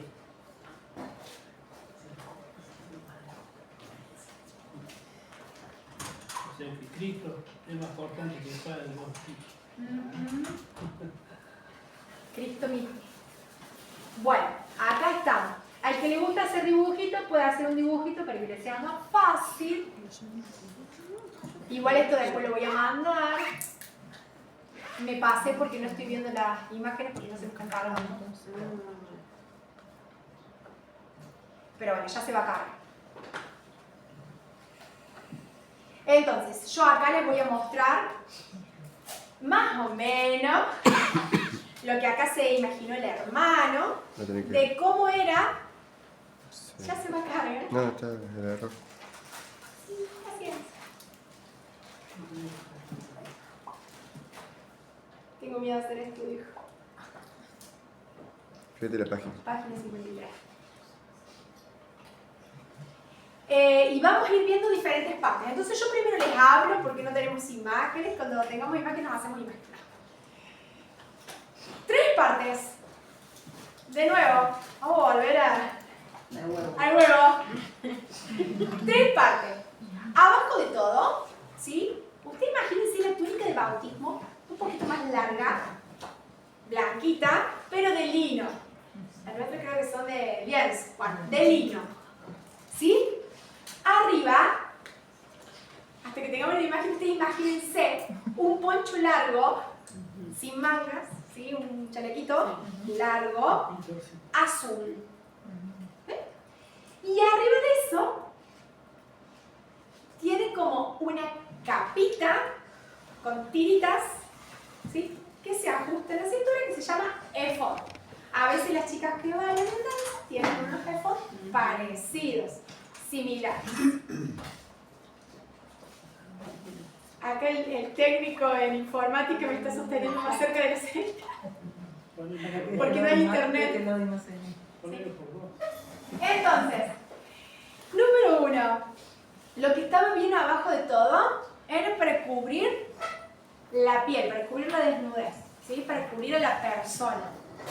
Lo que iba a ir arriba tenía 2 como usos. El número 1 era por una cuestión de abrigo, estética, que tenía que ver más relación con lo que se veía, por eso también era azul. El azul siempre, o casi siempre, lo vamos a encontrar como que representa lo de arriba, lo celestial. Y arriba de todo estaba este efod, que era la parte como decorativa. Miren, acá lo vamos a mostrar, como que, busca el 53. Esto le está faltando algo, ¿sí? Le está faltando el blanco. Imagínense que hasta ahí es azul y el de abajo es solo blanco. Entonces, está la parte blanca, la parte azul y la parte de arriba que es decorativa. Que acá nada es decorativo y porque sí. Cuando yo digo decorativa porque se ve más lindo, pero no es porque sí. Entonces, lo voy a agarrar un poquito, señor, que no se me vaya. Bien, vamos a ir a la parte blanca. La túnica de lino fino estaba tejida a cuadros. O sea, las que saben tejer otro detalle son cuadritos, cuadritos y después se unen. Bueno. Lo vamos a encontrar en Éxodo 28. La parte azul, la túnica azul sin mangas, ¿por qué les digo que tenía como, primero, era para simbolizar lo celestial, era el azul era como elegante, lindo, protegía también, porque el de abajo era como el camisón, digamos. El azul era el lindo, el que se veía. Tenía un dobladillo con campanitas y granadas. Esas campanitas, cada vez que entraba al lugar santísimo, afuera había alguien escuchando. Y decía, ¿el sumo sacerdote oró o no oró? Y yo, ¿cómo sabía que se había portado bien? Y porque cuando caminaba, las campanitas sonaban. Si las campanitas hacían ¡blum! Se murió. ¡Era para eso! ¡Era para eso! Porque imagínense que el sumo sacerdote tocaba lo que no tenía que tocar, iba con el corazón endurecido, quedaba duro, ¿eh? No el corazón, todo. Y lo tenían que sacar. Claro, si hacía ruido otra vez porque lo estaban sacando. Claro. ¿Y cómo lo sacaban? Lo tiraban con una soga porque no podían entrar. Bien, después estaba el turbante. El turbante, yo les voy a mostrar otros acá. Este era especial. Era un turbante más lindo, ¿sí? Este turbante tenía aparte una, yo lo voy a decir así muy en cordobés, tenía una chapita de oro que estaba grabada. Bueno, tenía como una plaquita de oro en el turbante que estaba grabado que decía Santidad a Jehová. Los otros sacerdotes no tenían esta señal en el turbante. Solamente la tenía el sumo sacerdote. Era una señal de dedicación exclusiva al Señor. Después, algún día, podemos estudiar todas las normas, las leyes que tenían para poder ser sumo sacerdote, ¿sí? Aparte de haber nacido en la tribu de Levi y de ese clan. Y ahora vamos a la parte que yo les dije que es la más chula. La parte más bonita que se ve es este efod. Efod es esta especie de chalequito bien ajustadito, con unas tiritas finitas, que tenía como un cinturón que estaba como generalmente tejido en la misma pieza, todo juntito. No solamente eso, sino que tenía como unas cadenitas agarradas a unas piedritas de ónice que estaban en los hombros, porque decía que ¿a quién llevaba sobre los hombros? Israel. Al pueblo. Y esa cadenita sostenía, ustedes imagínense, una planchita de oro, ¿sí? Imagínense una planchita de oro que tenía incrustadas 12 piedras. No eran 12 rocas, dijeron los rosarios. Eran 12 piedras preciosas, ¿sí? Cada una de estas piedras preciosas, ¿qué representaba? Cada una de las tribus. Cada una de las tribus. Entonces, sobre sus hombros, el peso del pueblo. Como Jesús sobre sus hombros cargó con nuestros pecados. Pero en el corazón, a cada uno por su nombre. Entonces podemos ver que si bien lo blanco era para proteger el cuerpo, lo azul era con una función vital, por así decir, más una función estética, ¿no es cierto?, de cubrir y tapar. Lo de afuera, lo que se veía, lo que veía el otro cuando él entraba, era lo que Jesús hizo por nosotros. Pero miles de años antes. Entonces, estaba ahí leyendo, tomando unos mates y veía que pasaba el sumo sacerdote vestido con el pueblo representado. Y decía, ahí me lleva a mí. Esa piedrita verde es mi casa. Esa soy yo. Porque una cosa es que Jesús en la cruz murió por toda la humanidad. Y otra cosa es que Jesús en la cruz murió por devorar.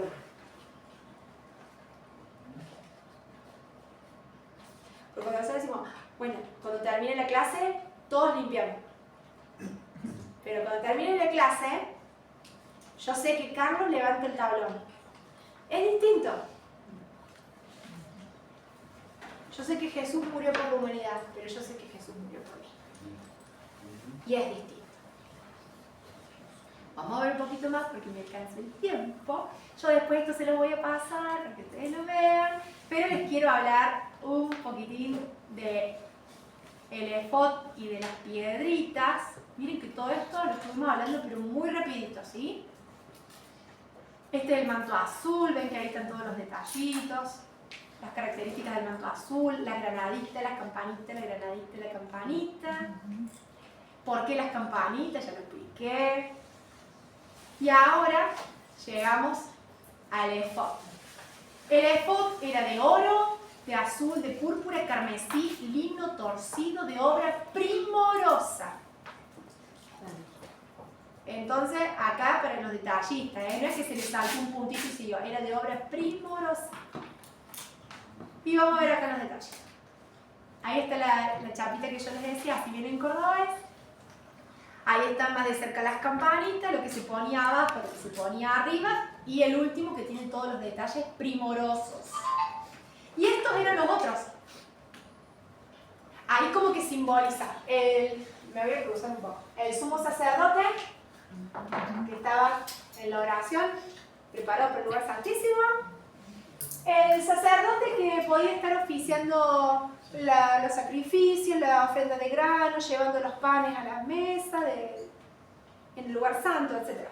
Y había también sacerdotes que se dedicaban, que después los llamamos más adelante escribas, ¿sí? Que eran los sacerdotes que estaban dedicados más a la parte de registro, cronológica y demás. Se ve que estaban más abrigados porque pasaban frío y estaban quietos. No, chicos.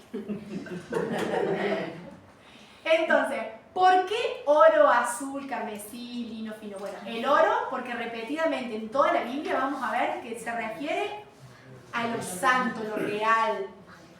Pureza. El azul tiene que ver con lo celestial, con lo que viene de lo alto, con el Señor, con Dios, ¿no? El púrpura es un color que, esto me llama mucha atención, por eso se lo digo, que es muy costoso de conseguir. O sea, no era fácil de conseguir el color púrpura. ¿Y a qué nos hace acordar el color púrpura? La sangre de Jesús.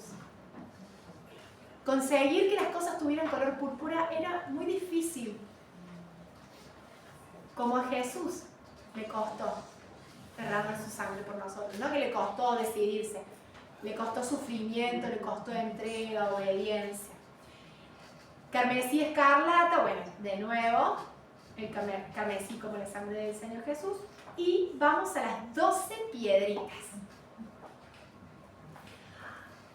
Yo acá tengo después, está la imagen para que la veamos más de cerquita, pero es más o menos esto. El rubí. El rubí representaba a Rubén. Dios ve a su pueblo.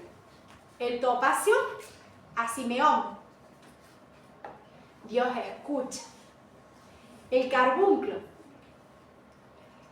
Acá aclara porque no todos los carbunclos tienen los mismos colores. Depende de las zonas. Yo le digo así porque de piedras preciosas evidentemente no sé mucho. Después trae Dios une. Esmeralda, a todos conocen el color esmeralda. Es de Judá. Judá significa alabanza y tiene que ver, está relacionado directamente con la adoración del Señor. El zafiro, recompensa, fidelidad recompensada. A Isaacar, perdón, representa Isaacar. El diamante, ahora es muy caro, pero antes todas eran iguales de cara o más o menos iguales de cara. El diamante es la tribu de Zabulón, tiene que ver con la palabra morada o habitar, tiene que ver con esto de que Dios está en medio de su pueblo o habita en su pueblo. Jacinto es una piedra, no es el señor de Barrio Salto. Es la tribu de Dan. Y tiene que ver con que el Señor juzga, porque Dan es juicio o justicia, juzga rectamente a su pueblo. El ágata, la tribu de Neftalí, tiene que ver con la lucha, la libertad que viene de lo alto, no de lo terrenal. Amatista, que también había una aclaración, pero no me acuerdo, creo que es el amatista blanco, que es de la tribu de Gad, que tiene que ver con que la batalla puede que pase en las esferas terrenales o en las espirituales, pero de Dios es la victoria. Sin importar. Berilio, el berilo es de hacer, tiene que ver con el brillo, con la felicidad, con el gozo. Ónice, que es José, el ónice es súper oscuro. No sé si es negro. Bien, negro. Y tiene que ver con el fruto, la tierra, la bendición, ser fructífero, como Efraín significa fructífero. Y jaspe, Benjamín, que tiene que ver con ser protegidos por el Señor o protección divina. Entonces, estas piedritas eran identidad de cada una de las tribus y representaban dentro del lugar santísimo a cada una de las tribus. Vamos a ver que tiene mucho que ver con Apocalipsis 21, las que vinieron en el encuentro de mujeres ya la escucharon. En el pectoral se mostraba todo el pueblo de Israel delante de Dios. Y en Apocalipsis vamos a ver que cuando falte nada, estemos ahí caminando el descanso real y verdadero, haciendo relación al capítulo 4. ¿Conectamos? Porque yo me voy, pero vuelvo. Cuando lleguemos al descanso verdadero, en la nueva Jerusalén verdadera, la iglesia también va a estar representada, toda la iglesia, todas las tribus, todas las naciones y todos los pueblos, por medio de estas puertas, de estas piedras también, que iban a estar en la ciudad. Los que vinieron allá lo tienen fresquito y los que no después le dan un repasito ahí a Apocalipsis 21. Yo olvidé, pero... Acá Cristo vestido de sacerdocio, caminando entre medio de su pueblo, pero como cordero inmolado y como rey. En el pectoral, ¿a quién lleva? A cada uno de nosotros. Así que, si no sabes por momentos dónde estás parado, sepas que estás en el pecho del sumo sacerdote, bien cerquita a su corazón. Si nos llevamos eso esta noche, ya somos más que vencedores. Señor, te damos muchas gracias, porque en medio de tanto detallito, Señor, podemos ver tu amor. Señor, te damos gracias por ser nuestro sumo sacerdote. Señor, y si hay alguien en todo el mundo que pueda ablandar mi corazón, que pueda hacer, Señor, de mi corazón un lugar deseable, sos solamente vos. Señor, yo quiero que mi corazón sea un lugar donde vos quieras habitar. Señor, te pedimos en estos días que nos estés dando fuerza, que nos estés dando gracia, sabiduría, valentía, disciplina, para aferrarnos a tu palabra de una forma nueva. Para guardar tu palabra, para que tu palabra nos guarde. Señor, que tu palabra nos guarde de endurecer nuestros corazones. Señor, que si estamos viendo a algún hermano, Señor, que está siendo molestado, Señor, que está siendo interrumpido, que está siendo distraído, Señor, que podamos decirnos unos a otros todos los días que volvamos nuestro corazón a vos. Señor, guarda nuestro corazón para que seamos de aquellos que sembramos fe, Señor, porque el creer es el que nos va a sostener hasta el fin y nos va a hacer alcanzar no solamente el descanso verdadero, sino que nos va a hacer alcanzar, mientras estamos acá caminando, una relación íntima y real con nuestro sumo sacerdote, que es el que puede entrar, modificar, cambiar, bendecir todo lo que somos. Señor, te damos gracias por tu presencia, te damos gracias, Señor, por tanta demostración de amor, Señor, desde una piedrita puesta en una chapita de oro hasta morir por nosotros en la cruz, derramando tu vida por cada uno de nosotros. Señor, gracias por llevarnos en tu corazón. Gracias, Señor, por tenernos sobre tus hombros. Señor, gracias por cargar, Señor, sobre tus hombros lo que nosotros teníamos que cargar. Gracias, Señor, porque en este tiempo, mientras hoy estemos viviendo el hoy, lo queremos vivir con vos y para vos. Señor, te damos toda la gloria, Señor. Te agradecemos por tu misericordia, Señor, y por tu vida, porque sos el centro. Vas a seguir siendo el centro. Gracias por ser el centro de todo lo que somos. Amén.